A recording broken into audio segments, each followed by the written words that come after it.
طبعا يعني انا اول مره اشوف حبايبي كباراتي واخواتي الكبار طباخين واساتذه الطباخه واعلام الطباخه في محافظه البحيره.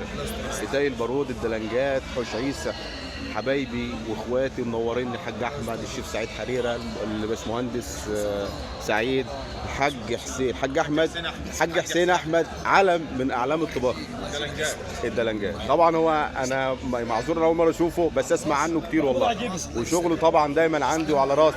منورني في كفر الشيخ والله، والله منورني في كفر الشيخ، واتمنى ان انا اشوفك دايما عندي. وشاكرين الحاج سعد ان هو جابك النهارده عندنا عشان نشوفك. فانتم منوريني والله. حاج سعد طبعا اخونا الكبير. لا طبعا ده فرصه سعيده انه جاب لنا اعلام الطباخه كلها معانا النهارده. منورني يا عم سعيد والله، منورني يا عم احمد. انا بعد كده هحط لك نسر وكابنا اهو. ما احنا الكلام معاك بالكارت بعد كده.